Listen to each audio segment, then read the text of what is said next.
যে হারে জিনিসের দাম বাড়ছে এইসব পার্টি পলিটিক্স যেই আছে। যারা পড়ালেখা করছে এখানে যাদের বসবাসী তারা যেন এখানেই চাকরিটা পায়।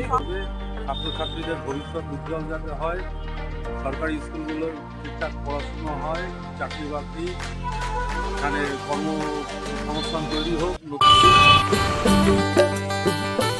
2026 নির্বাচন আসছে, বাংলার জন্য কাকে চাইছেন? বাংলার জন্য সেই পার্টিকেই চাইছি যে পার্টি এ রাজ্যে কাজের ব্যবস্থা করতে পারবে। হ্যাঁ, শিল্প হোক যাই হোক, যে কোনো একটা কাজের সংস্থা করতে হবে, যেখানে ছেলেপুলেরা কাজ করতে পারবে।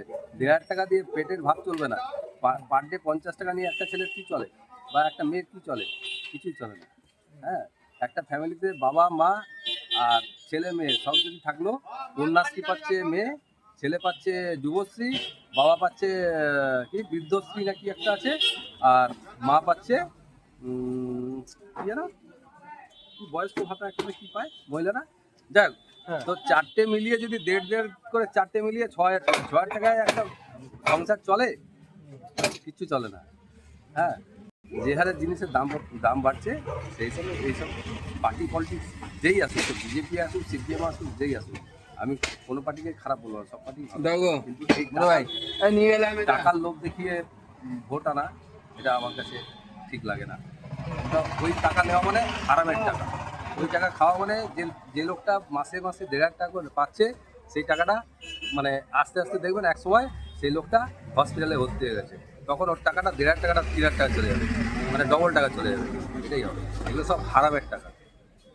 এগুলো টাকা, এই টাকা নেওয়া উচিত না, আমি মনে করি নেওয়া উচিত না। সেটা খাও, রোজগার করো, সেটাই হবে।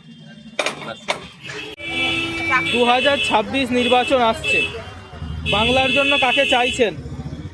আমি চাই যেই আসুক না কেন, দেশের বাচ্চাদের সব ছেলেমেয়েরা বাইরে চলে যাচ্ছে। আমার নিজের মেয়েও বাইরেই চলে যাচ্ছে, বাইরেই পড়ালেখা করছে। এখানে পড়ালেখা করেছে কিন্তু বাবা মাকে দেখতে পাচ্ছে না। কেন না? এখানে চাকরি নেই।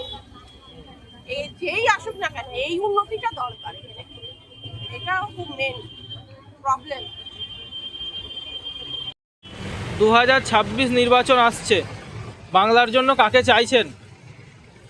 বাংলার জন্য চাইছি এমন সরকার আসুক যারা বাংলার লোকের কথা চিন্তা ভাবনা করবে, ছাত্রছাত্রীদের ভবিষ্যৎ উজ্জ্বল যাতে হয়, সরকারি স্কুলগুলোর ঠিকঠাক পড়াশুনো হয়, চাকরি বাকরি, এখানে কর্মসংস্থান তৈরি হোক নতুন করে।